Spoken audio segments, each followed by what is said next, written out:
with coverage you can count on. This is Channel 3 Eyewitness News at 6 in HD. Thank you for choosing Channel 3 for your news. I'm David Carroll. And I'm Cindy Sexton. And topping our news this evening, more about the 5 Woodmore elementary students who have died as a result of Monday's school bus crash. The latest name to be released is Ziana Harris. And friends described Ziana as funny, sassy, anything but shy. She was only 10 years old and she loved to laugh. She was a 4th grader, and John P. Franklin Funeral Home in Chattanooga is in charge of the arrangements. Also in the 4th grade, Zoe Nash. She was 9 years old. Family members say she was a gifted softball player. Zoe had just learned to pitch. She always kept a smile on her face, wore number 1, and could play anywhere on the field. Taylor Funeral Home is handling her arrangements. We also remember Cordasia Jones, 9, a 4th grader. Family members say she loved being a big sister. In fact, she was going to turn 10 in 3 weeks. Taylor Funeral Home here in Chattanooga is handling the arrangements. Demayan Brown celebrated his 6th birthday in September. He was a kindergartner at Woodmore. Family members say he was smart, playful, and loved to go to school. And Zaira Mateen, 6 years old, only in the 1st grade, but she had already dreamed of becoming a doctor. Channel 3 Eyewitness News reporter Kelly McCarthy spoke with Zaira's mother, Jasmine Mateen. Jasmine Mateen says her 3 little girls always rode the school bus together to and from Woodmore Elementary. When she heard there was a crash, she told herself it couldn't be that serious. I didn't think it was going to be anybody dead, especially not my baby. Zaira Mateen was in 1st grade, just 6 years old. She died in the crash. Her 2 sisters, Zasmine and Zakaria Mateen, survived but were badly injured. My baby had a whole life ahead of her. She was full of life, wanted to be a doctor. Now she can't be that. Mateen says her girls have complained about this bus driver since the beginning of the year. I've been calling, complaining about this bus driver since August. I done wrote a letter to the school. I done wrote a letter to the bus driver. The principal read the letter to the bus driver 2 weeks ago when I wrote the letter. She says she now wants to homeschool her surviving children as she fights for justice for her daughter. I'm not sending my kids back to that school. My kids ain't going back to school. While her family grieves, Mateen says she needs prayers the most. A lot of prayers, not just for me, for everybody, for every family member involved, for every deceased child. Everybody needs prayer. In Chattanooga, Kelly McCarthy, Channel 3 Eyewitness News. A Knoxville mother who has felt the same grief and pain is comforting the families affected by the Woodmore crash. Sharon Glasper's 7-year-old daughter was killed in a bus wreck just 2 years ago. Another young child and a teacher's aide also died. Channel 3 Eyewitness News reporter Cameron Taylor is live from the memorial on Talley Road, a memorial that has been growing, I might add, with this Knoxville woman's message. Cameron? Well, David and Cindy, the community is showing a lot of support here at the memorial on Talley Road. I want to show you what I'm seeing behind me. We see several teddy bears, balloons, and flowers. Just a few ways this community is rallying around those affected families. Another source of support coming from a Knoxville mother who lost her daughter in a bus crash nearly 2 years ago, and she hopes by talking with those families, she'll give them some comfort. It's hard. The wound, it'll never heal. There's no healing. Sharon Glasper says Chattanooga needs Knoxville's support. Her daughter, 7-year-old Soraya Glasper, died in a bus crash nearly 2 years ago. When she heard what happened on Monday, it broke her heart. And it put us back at day 1, December 2nd of 2014, so we know exactly what they're going through. We know their pain and we feel their pain. Glasper made the trip to Chattanooga to see how the community has come together. She spent time visiting some of the families affected by the horrific bus crash. I want them to know that they're not the only ones going through it also. And that hopefully just me being here and my presence can encourage them in some kind of way. Zaira Mateen's family is grateful for that support. You know, it makes me feel good that people know that something needs to be done. Glasper knows the healing process is tough since she continues to cope with her own daughter's death. She tells the family it'll be gradual, but they're not alone as they grieve. All I can do is tell her it's going to be one day at a time. It's not going to be easy at all. It's a day-by-day, minute-by-minute process. And Glasper hopes to visit with each victim's family. She knows that may not happen all today, but she's making it a priority. Live in Hamilton County, Cameron Taylor, Channel 3 Eyewitness News. Thank you, Cameron. The National Transportation Safety Board is looking into Monday's crash. And Channel 3 Eyewitness News reporter Sarah Sidery joins us live right now from Amnicola, where the NTSB held a news conference just a little bit ago. Sarah? Well, Cindy, we've learned that the bus driver was not even supposed to be driving along Talley Road at the time of the crash. Investigators still aren't sure why he diverted from his route or if he had been doing this in the past. That's why they want witnesses or parents of children who rode the bus to come forward and give them any information that can help them figure out why he was driving along Talley Road when the crash happened. We also know that Jonathan Walker had a second job. He worked as a packer at Amazon, and they are also looking into whether or not fatigue may have played a role in this crash. We already know that police are looking into speed being a factor, but that alcohol or drugs did not play a role in this crash. We also know that the cameras and the black box on the bus have been removed, but we've learned that those 3 cameras were damaged because of the severe crash. The videos have been downloaded. We were having trouble downloading the videos because of the damage to the cameras, and because of the difficulty, we have not completed the download, and we're bringing an expert, one of our recorders experts in from Washington, who will be coming later this week to help, because we needed expertise in getting information from the damaged recorders. Investigators also tell us that Durham, the company which is contracted through the schools that runs the buses, is cooperating fully with the investigation. We will have more on this coming up tonight at 11 o'clock. For now, reporting live, Sarah Sidery, Channel 3 Eyewitness News. Thank you very much, Sarah. A lot of information there, and follow us all evening, and we'll have more details from that NTSB press conference. You know, we're all still trying just to make sense of Monday's school bus crash, and state and local leaders are among those who are questioning the safety of our school buses, including Governor Bill Haslam, who asked for a review of the school bus process. Channel 3 Eyewitness News reporter Michelle Herron has more. You know, despite all of these unanswered questions, the memorials here just continue to grow. A lot of teddy bears and heartfelt messages for all of these young lives that have been lost. One of those questions is, could seatbelts have helped in any way in this crash? Well, the NTSB is looking into that, but that hasn't stopped a renewed conversation about seatbelts on school buses.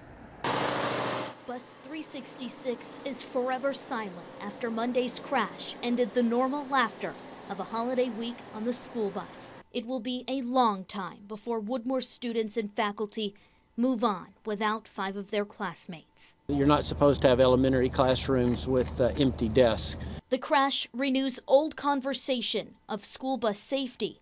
Chattanooga State Representative Gerald McCormick plans to write a bill that requires every bus to have seatbelts. Governor Bill Haslam calling for another look at the entire school bus process. From how we hire drivers to how we ensure safety of the equipment to whether there's seatbelts on those buses. Personal injury attorney Mark Warren wants to see seatbelts added to all buses because he says the cost is too great. The real cost is in the future if more children are hurt because of a traffic accident involving school buses. He's starting an online petition called Belts on Buses. Safety organizations are split on the issue. The National Safety Council supports the use of lap and shoulder belts in school buses and across multiple modes of transportation to ensure the safest ride for children. But in 2011, the National Highway Traffic Safety Administration denied a request from the Center of Auto Safety to mandate 3-point seatbelts in all school buses, stating, "We have not found a safety problem supporting a federal requirement for lap and shoulder belts on large school buses, which are already very safe, leaving the decision to state and local jurisdictions. People's opinions are starting to change, obviously, when you have rollover situations. So I'm certainly not an expert on that. I think what we can do is saying, given where we are right now, what should we do going forward? Petition will be presented to state representatives when they return in January. If you would like to sign it, we have it posted on WRCBTV.com. For now, reporting live in Chattanooga, I'm Michelle Herron, Channel 3 Eyewitness News. Michelle, thank you. Coming up on Eyewitness News at 6. A fatal early morning house fire in Cleveland has left a family trying to stay strong while picking up the pieces. A few showers are moving across the Cumberland Plateau right now, from Grundy County all the way towards Sequatchie County. I'll tell you if there's going to be more rain, how much to expect, and what this weekend's going to be like, all on my 7-day forecast.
A house fire in Cleveland claimed one life overnight. At least one other person was severely burned, and Channel 3 Eyewitness News reporter Greg Glover has more. Greg? Well, the victim was in failing health. He had suffered a stroke a couple of months ago, and family members who were alerted to the blaze couldn't get him out. Another member was flown to the burn center in Augusta. Just going through to get the stuff that means the most that we can save. That's all we can do. With morning light, family members sift through what remains after an overnight house fire in Cleveland claimed one life and sent others to the hospital. 3 adults and 2 children were inside the residence around 1 a.m. when the blaze broke out. Misty Brock is shaken by what she's had to endure so far. Ashley came to my house and said that my parents' trailer had burnt down and my mom was in the hospital. My niece, which is Elisa, she was burnt real bad. She's in Augusta, Georgia. And my dad passed away in the house. Fire investigators are looking into what caused the destruction of the Blythe Ferry Road place they'd called home for 20 years. Brock says she's been told it started in the living room. My mom woke up and smelled smoke and went through the house screaming, "Fire, get out." And my older niece went out and jumped the fence and got help, and they tried to get my father out and they couldn't get him. Brock's sister accompanied the younger niece to the burn center in Augusta. Gone are a parent, a home full of pictures, possessions, and memories, fixings for Thanksgiving and Christmas gifts too.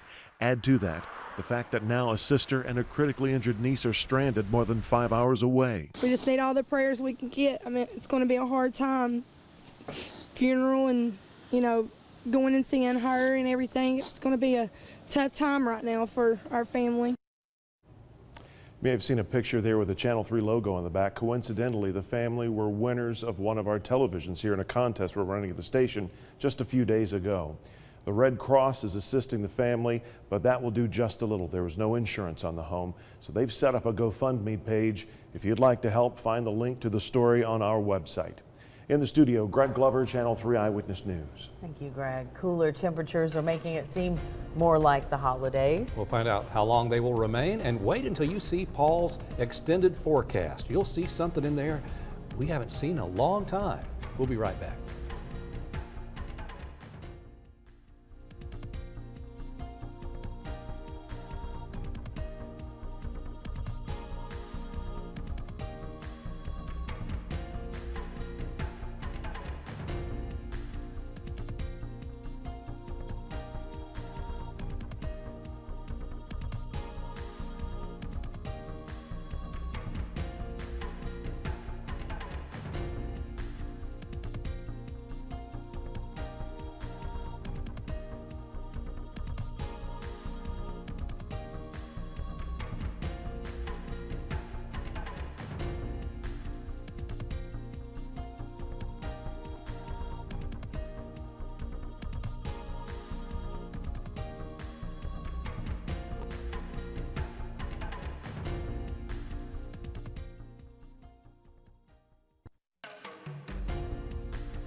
Well, we got an update on the drought monitor. It's getting worse. Yeah, that's right. The drought's getting worse. This exceptional area is going further north.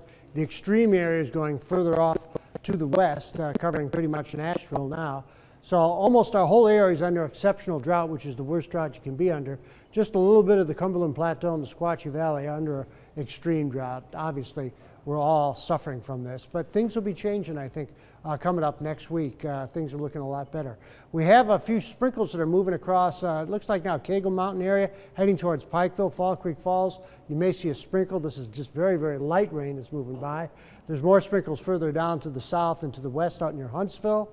The most of the rain, though, is from Nashville on northward all the way up along the Ohio River Valley, then all the way up into Indiana, Ohio, and snow up into Michigan right now as this cold front approaches. It's kicking off some of these showers, but there's not a lot of moisture to work with. Winds are light and out of the south. It's 66 in the city. Dalton and Cleveland and Athens all at 64. Murphy's at 55. 68 and 37, the high and the low, so very nice day temperature-wise. Skywatchers told me 70 in Trenton with 67 in Dalton and 68 in Chatsworth and Lafayette, while it was 67 in Ottawa. 70, though, in Delano, and we also had about 62 Lookout Mountain, while Mulberry Mountain was 67, Signal Mountain was 64, Ringgold 68. We had 60s north of the city, too, and a couple 70s, one in Jasper, one in Etowah, and then Murphy hit 66. Kegel Mountain 62, and maybe a few sprinkles up there. Vipercast, this is our very own computer model that we look at every day, and again showing a few sprinkles overnight. Overnight, maybe just a little bit heavier rain spots, but generally a 1/10 of an inch or less, the way things are looking now. Lots of clouds hanging through the first half of tomorrow, then some breaks in the clouds in the latter part of the day and into the overnight hours. Again, mostly cloudy skies. By 7 o'clock in the morning on Friday, mostly cloudy and the rain's out of here. Vipercast is saying a 1/2 inch Chattanooga. That's not going to happen. We may see, if you're real lucky, a 1/10 of an inch, but most of us will probably see less than that because these showers are moving pretty fast and there's not that many of them. Benton 66 for tomorrow with the chance for a shower in the morning. Sale Creek, you'll hit 68, mostly cloudy skies, and again, a slight chance for a sprinkle in the morning. Tonight, we're going to hit 53 for the low with a few light rain showers. For tomorrow, highs near 69 with a slight chance for a morning shower, probably before the sun comes up, and then mostly cloudy to partly cloudy skies. By tomorrow night, partly cloudy, 46 for the low with light winds. The 7-day forecast has Friday at 69. Saturday, a little bit cooler, but lots of sun. Lots of sun coming back on Sunday, too. Temperatures not too bad.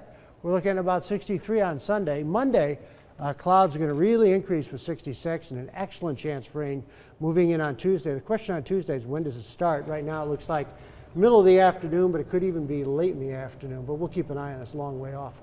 But an excellent chance for rain, could be significant, a 1/2 inch to an inch at least. Some of the computer models saying even more than that later on at the end of next week too. So hopefully we'll break this, put a little dent in the drought, I'm hoping. We are due. Yep. Yeah. Thank you, Paul.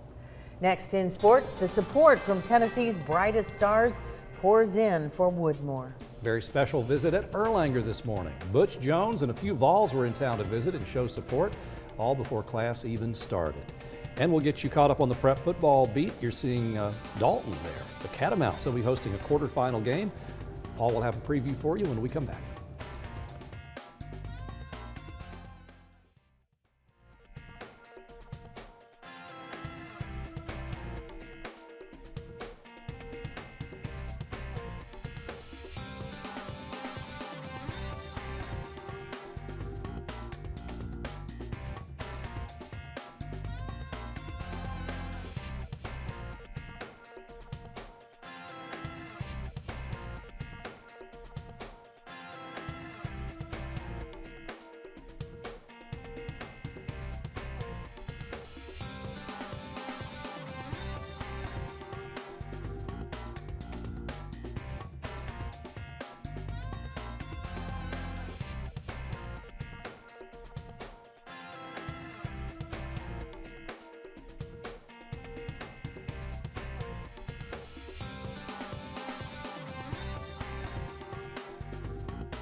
Since Monday's press conference, Butch Jones has been getting hammered by fans and media alike for his life champions quote. If you need caught up on that, we'll have it online in just a few. But instead of harping on the negative and strange sound bites from head coach Butch Jones, how about something positive, something that really matters, especially in our community? And that right there is a picture of exactly that. It's from Children's Hospital at Erlanger this morning. It's Butch Jones, Alvin Kamara, Derek Barnett, and Jalen Reeves-Maybin. They flew to Chattanooga at 7 a.m. to show support for those affected by the tragic Woodmore elementary bus crash. There's 6 children who were on the bus still at Erlanger, 5 in the ICU, 1 in regular care. Butch and the Vols toured the ICU, the ER, and the patient floor. They gave out shirts, visited children, and thanked the staff. It was something that we just thought of, and I ran it by some players, and they said, "Coach, I'd love to go." And I will tell you what, we talk about resolve and resiliency, is talking with these parents, how brave they are, and seeing it firsthand. It makes you feel helpless as an individual. It's something that I'll always cherish, I'll always remember, and it's the least that we can do. And I'm gonna look forward to having all those kids. I want to do something special for them at the halftime of our spring football game. Hey, we also heard from Chattanooga head coach Russ Huesman on Woodmore yesterday. Huesman said as he's getting set for the playoffs, he's using perspective. So Weber stayed at Chattanooga Saturday at 2, and as he said, yeah, it's just a game, but it's a game they'd like to win. To win this one, Huesman says, it's almost like beating themselves. I think it starts up front with them, kind of like us. They've got 3 seniors on up front. They've got 2 good running backs. Their quarterback, you know, he's not your typical dual threat quarterback, but he can run it. And defensively, you know, kind of revolves around their linebackers. I think they've got probably this set of linebackers is the best we'll face all year. They're comparable. They kind of look like us. I mean, they're very comparable, and we're very comparable to them. On the prep beat, Dalton's undefeated run rolls into the quarterfinals. The Catamounts are at home Friday night with Coffee. And yes, it's also a play on words because head coach Matt Land says watching Coffee's film can keep you up at night. Well, they're all the things you want. They're big, they're fast, they're athletic, they're experienced. It's certainly a veteran team, and I think they're well coached. Are they run heavy? Are they pass heavy? Are they defense heavy? I mean, yes, and yes. They're all the things that you want. Land says Coffee's defense stands out above all, so it's strength on strength Friday night. We will be there for highlights. In Tennessee, both South Pittsburgh and Marion County are hosting playoff semifinal games, and Friday, the Warriors host Austin East in 2A, and the Pirates will host last year's 1A state runner-up Greenback.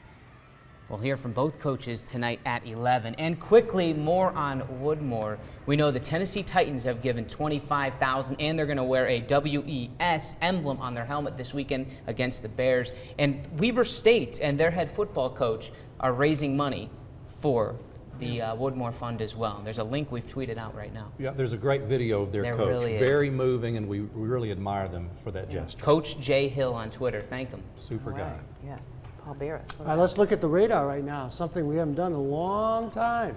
We got some showers moving across the Cumberland Plateau from northern part of Marion County up towards Cagle Mountain and just approaching Pikeville. So these showers moving off to the north and east. We could see more showers throughout the nighttime hours. So get ready for that. It's great news. Paul, a little thank bit of you. rain. All right. Have a good evening.